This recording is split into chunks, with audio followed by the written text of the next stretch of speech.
we'll talk about function in Python. In every programming languages, software has function, right? So do you have any idea what is function and why we need to write a function? Any idea?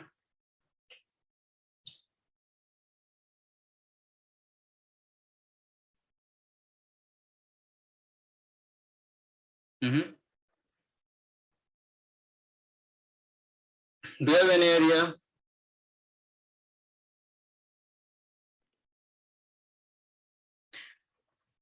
We write function because we don't want to do the same task or same work again and again, right? So we create a function, and when we need the function, we just call it, and function will work for us, right? So there are two types of functions. One is built-in function, another one is user-defined function.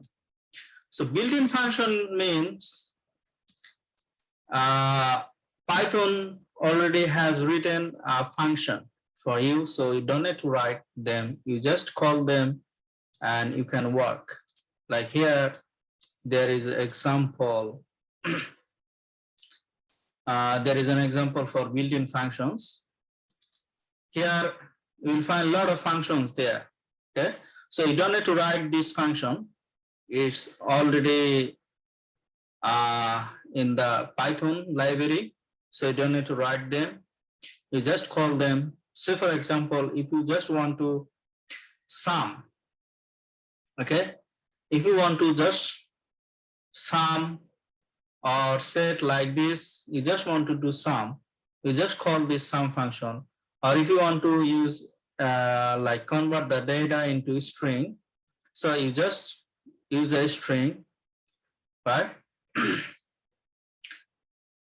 But if you want to write your own code, so how to write? To write a function, first we need to use def. Def means define. Okay, you need to know the structure of a function. Def means define. Okay. Then you need to give a function name. It could be anything. Okay. You need to give a function name. And inside the parentheses, you can put the parameters. How many parameters do you want to use? Okay. Or arguments you want to use. Then we use a colon. Then if you want to describe a function, like what I said before, always you need to put comment. When you write a function or write a code, you need to write some comments. Maybe after 2 months or 3 months, even by yourself, you can't understand what you wrote last time. So it's better to write a comment, and it is also better for others who will access your code. Like you will share your codes with others. But if you make comments, and other people will understand what has been written in that code, okay? So you can describe the function, about the function, you can use the triple quotation. Can you hear me? Yes, sir. Okay. Yes, So sir. please check the set box. I already provided the code.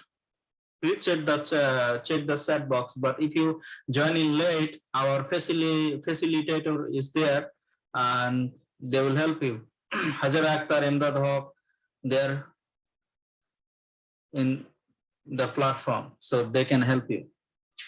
Okay, you can use the triple quotation if you want to describe something.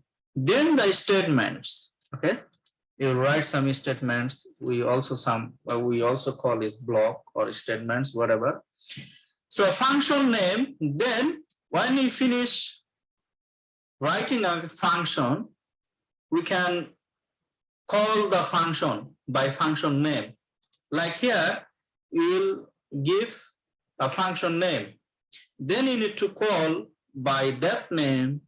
Then in the parentheses, you need to use the arguments. That means here, the parameters. How many parameters or how many arguments you already put in the function. Okay. In that way, we call function. Okay. And we can also write return. This is optional. A statement to return like a value from the function. If you write return, that means statement to return a value from that function. Okay, so for example, the very basic function, average, okay?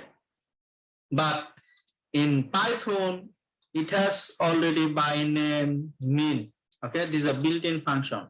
So don't write a function that has already in the built-in function.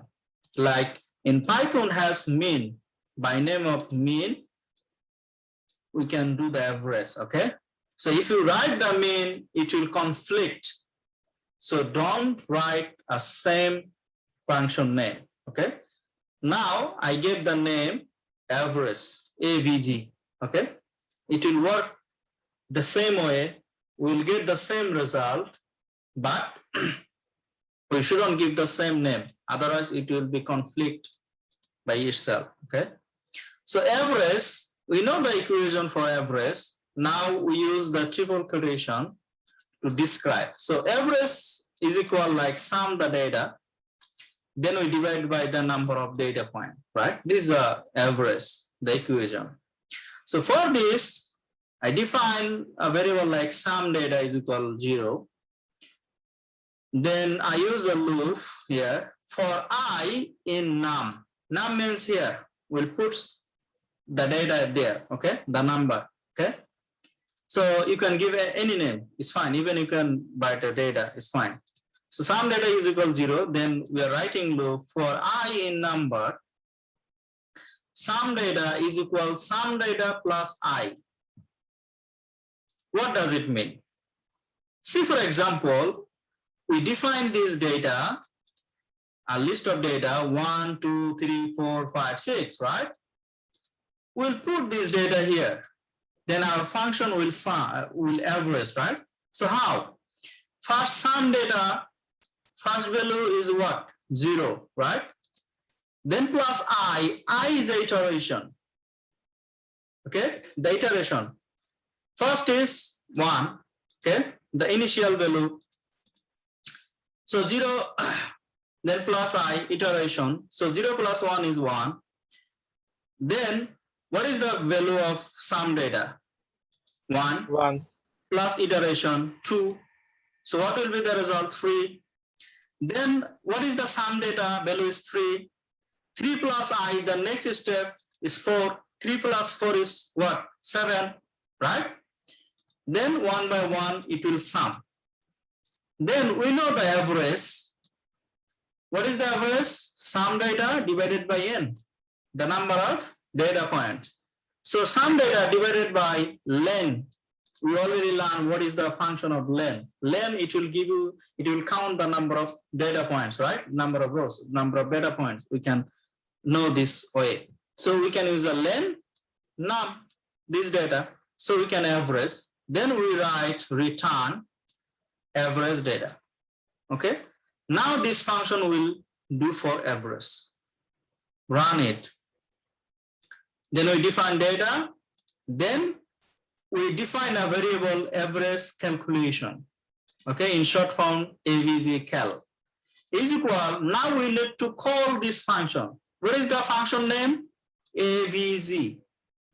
Understanding is the key. Try to understand what I'm saying. Okay, our function name is AVG, right? So we need to call the function AVG. But before you call a function, you need to run. You need to define this function. We already ran this, okay? Then I call the average. What is the argument? What is the parameter? Is num1. So we give the name data, okay? Here, data. Then print average score, 3.5. Okay? Now, let's verify our result with this, with the built-in function in Python. So Python, if you want to import mean, we need to import the mean function from statistics library. So from statistics, import mean, then we define the same name, average call. Now we use the function mean and we put the data inside, okay? This argument, print it. It should be the same result. Till now, do you have any question? Did you understand what I said? Yes, sir. Okay.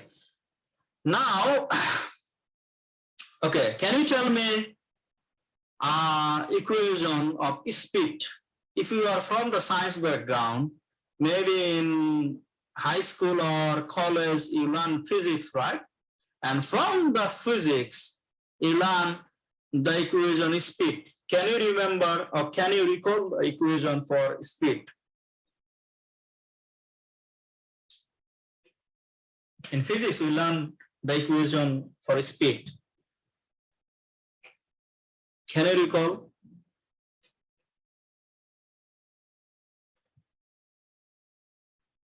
We had the initial velocity, right? Velocity is u, and last velocity v, and the speed is equal square root is u square plus v square. Can you remember?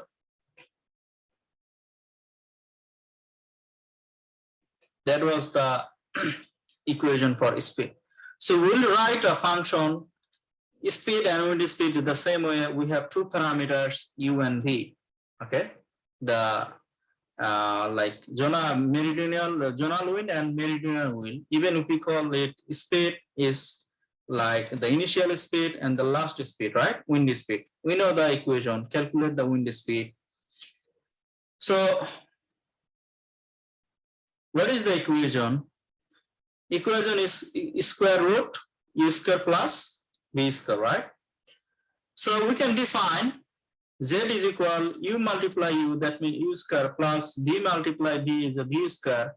Now, if we want to use the square root, we need to import a function square root. Okay, so from numpy we can import the square root. So import numpy as np. Speed is equal numpy square root z. That means this is the speed or wind speed, whatever we say. So return the speed. So this is our function. And we have also built-in function in Python. If you are from meteorology, you can use a metpy. This is for the Python for meteorology. Okay. So you can install this library, pip install met user. You can find the install guideline, but you can just use this. You can install, and you will find, if you go there, you will find the example. Okay. This is the real function in Python. This is a built-in function. The same way, but in Python, use the wind underscore speed. That's why I change it to wind speed. Okay. So it should be the different name. Just we are understanding how to write a function. Okay.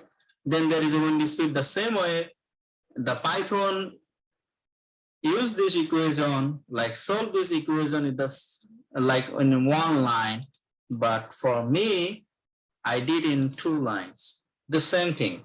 Okay. Okay, let's try if we get the same result.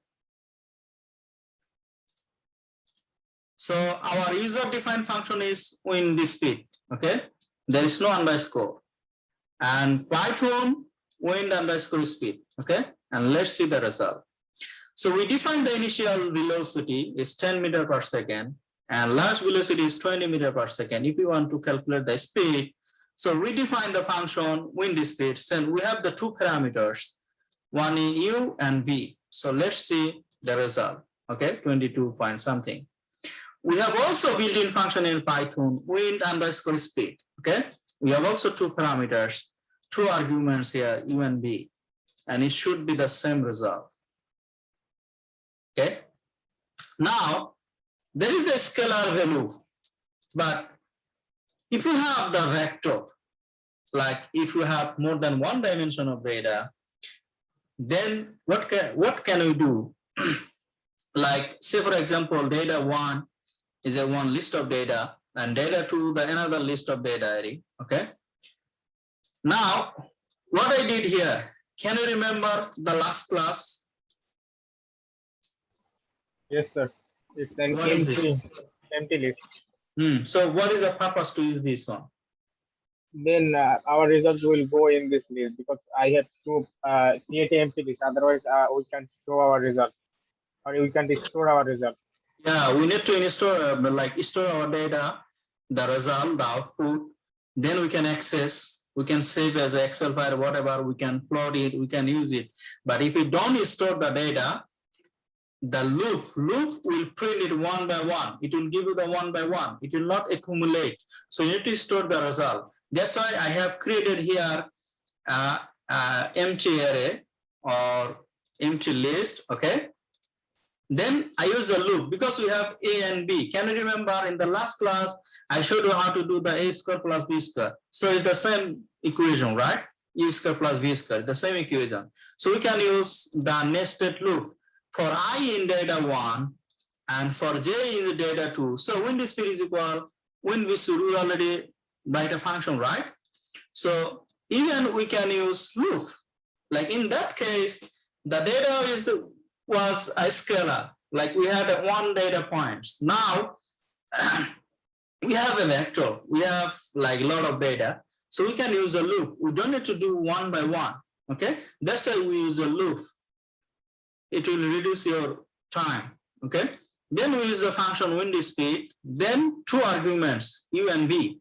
Okay, so I is U, the first data, B here is Z. Okay, then we have created an empty array. So windspeed.append, we can use this function append, and we want to add this result, the wind speed result, to WC speed. That's why we use the append. Then print wind speed. We are printing this one, so it will print one by one, one by one. Then I have also used the print wind speed. Then the result will be new line WS speed. This speed, that the empty array where we will store our data. Okay, let's run and print. So this is the first printing. This is the result for looping. So it gives us the one by one, like one by one. But by wind speed, by creating an empty array and append with this, we store our data as a wind speed. Now this is an array.